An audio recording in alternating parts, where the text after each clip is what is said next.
Kata beliau fasal. Beliau akan masuk ke pembahasan apa? Pembahasan tentang fard seorang ayah. Kata beliau faslun walil abi, dan bagi ayah salasatu ahwal. Ada 3 keadaan. Ya.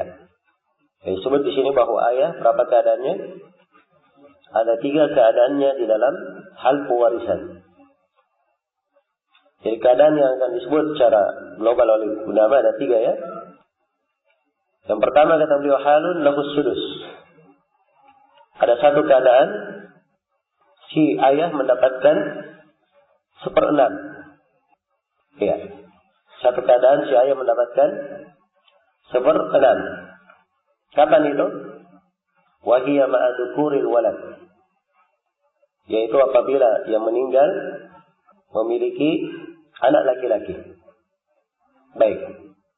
Jadi kalau si mayit dia memiliki anak laki-laki yang mewarisi, apakah anak laki-lakinya langsung atau cucu laki-laki dari anak laki-lakinya, atau cicit laki-laki dari anak laki-laki, ya, cicit laki-laki dari cucu laki-laki dari anak laki-laki, ya, ini semuanya dihitung parah ya. Maka si ayah hanya mendapatkan 1/6 saja. Karena di dalam Al-Quran Allah Subhanahu Wa Taala berfirman, "Wali abawaini likulli wahidin minhum as-sudus mimma taraka in kana lahu walad." Dan bagi kedua orang tua, ayah dan ibu, dua-duanya dapat 1/2 dari harta yang ditinggal oleh si anak apabila anaknya, ya, yang mayit ini meninggalkan anak laki-laki atau meninggalkan anak, dia memiliki anak farad. Dan juga ini masuk ke dalam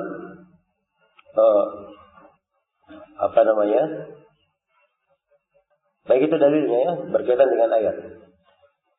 Ya, jadi ini keadaan yang pertama, dia mendapat 1/6 kalau ada dzukurul walad. Kemudian keadaan yang kedua, wahalun yakunu aqabah wa hiya ma'a adamil walad. Dan 1 keadaan si ayah di sini dia sebagai apa? Sebagai aqabah. Kalau dikatakan sebagai aqabah berarti dia mewarisi secara apa? Secara ta'sir. Ya, warisannya yang diwarisi tidak ada batasannya. Kapan dia mewarisi secara aqabah? Wa hiya ma'a adamil walad. Yaitu kalau dia tidak memiliki anak. Karena itu di pembahasan Al-Quran dibahasakan ya detail ya. Fa'in lam yakul lahu walad wa warithahu abuwahu fali ummihi thuluth. Apabila dia tidak memiliki anak, kemudian kedua orang tuanya mewarisi, kedua orang tua ayah dan ibu mewarisi, maka ibunya mendapat 1/3. Hanya disebut bagian ibu 1/3, bagian ayah tidak disebut.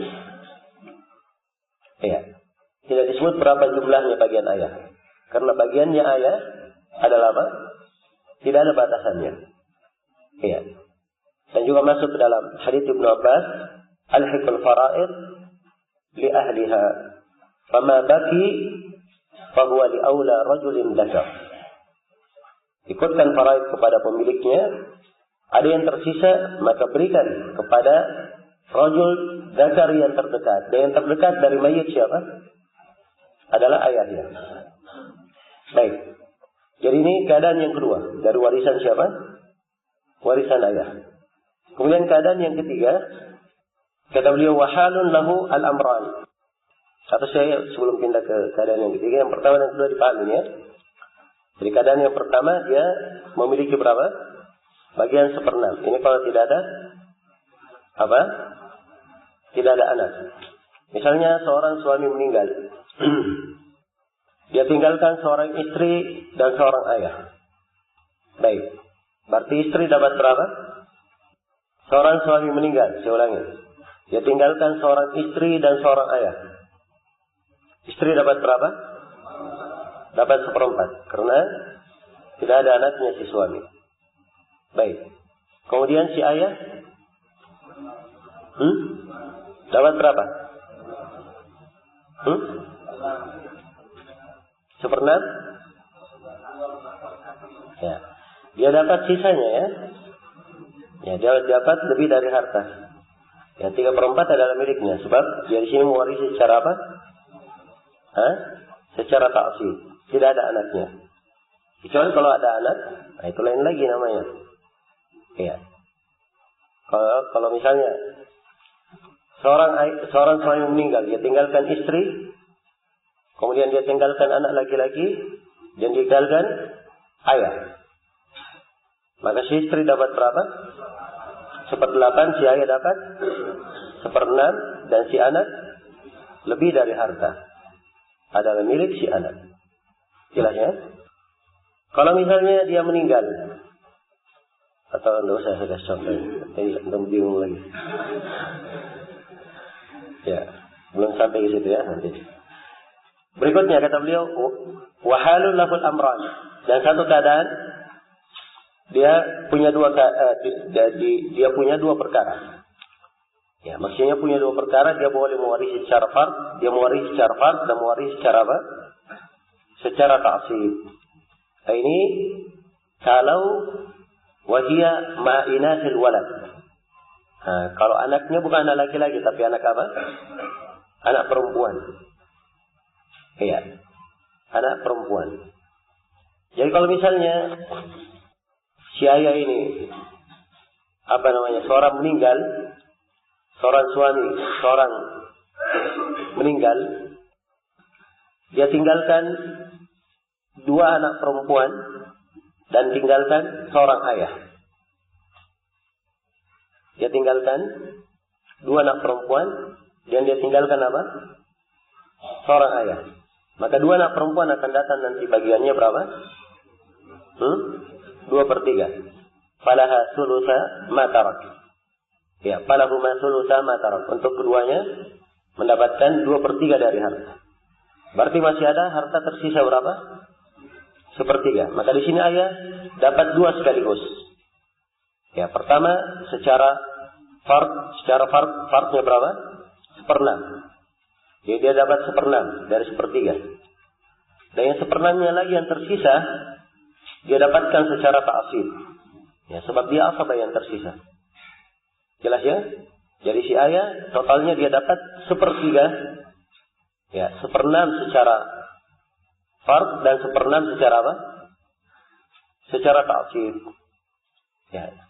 Dipahami ini atau tidak? 1/3 itu sama dengan berapa? Untuk 1/6-nya. 1/3 sama dengan berapa? 2/6. Ya. Jelas ya? Jadi kalau 2/6 diambil 1/6, ya, untuk hukum fardnya, maka tersisa berapa? 1/6 secara ta'sib. Baik. Jadi ini ketentuannya, dia memiliki 2 perkara. Dia mewarisi secara fard dan secara ta'sib apabila ayah mewarisi bersama anak perempuan. Nah, bersama anak perempuan. Baik. Nah, ini masalah 3 pembahasan, 3 keadaan ayah di sini. Ya, dari hal yang tidak ada silang pendapat di kalangan para ulama. Jadi semuanya untuk ayah kesimpulannya ada 3 keadaannya. Diingat itu. Keadaan yang pertama dia mendapat 1/6, yaitu kapan? Kalau dia mewarisi bersama anak laki-laki. Keadaan yang kedua dia dapat sebagai ta'sib tanpa batas. Ini kalau apa? Ya, tidak ada anak sama sekali bagi siapa?